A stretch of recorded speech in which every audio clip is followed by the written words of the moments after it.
untuk Malaysia.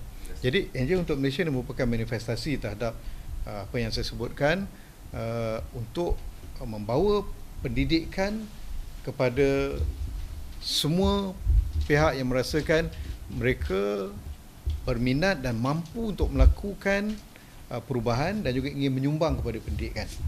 Ia bukanlah sebuah pertubuhan ataupun kita katakan parti politik, tetapi ia lebih merupakan kepada satu gerakan bersama.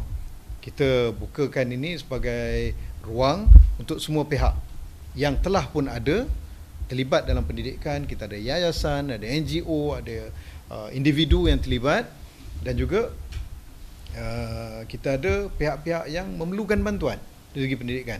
Jadi kita kemukakan satu ruang untuk mereka.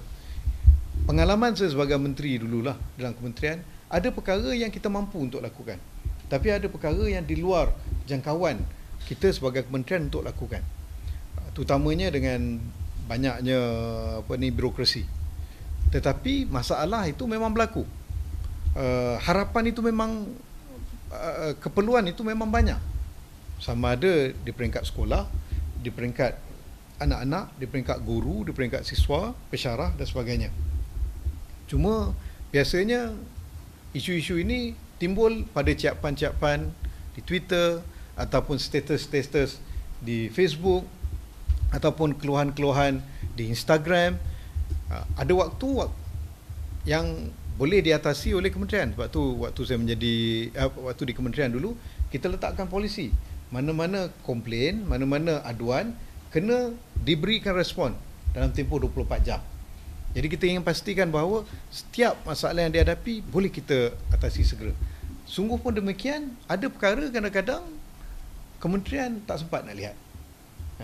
Dan kita mempunyai ramai pihak yang melakukan dan membantu pendidikan.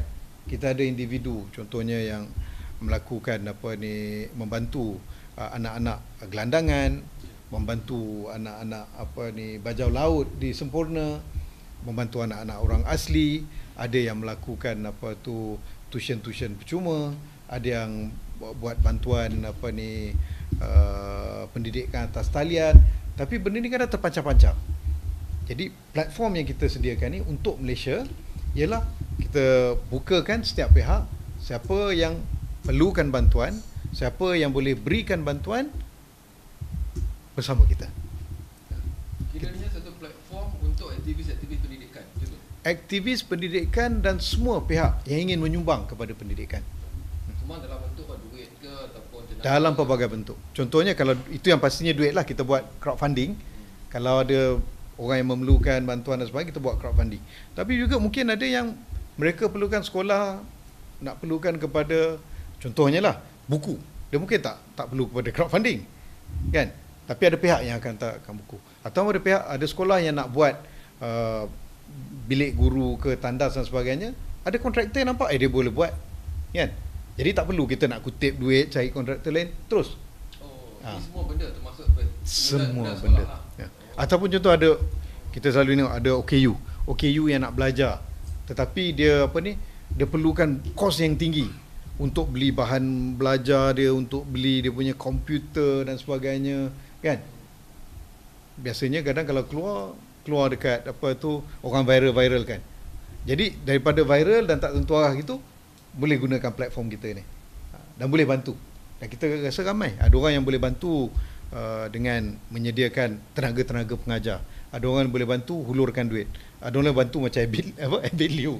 Ya, ada orang boleh membantu dengan dia kata okey, dia ada syarikat dan syarikat dia boleh nak buat untuk sekolah ni dan sebagainya.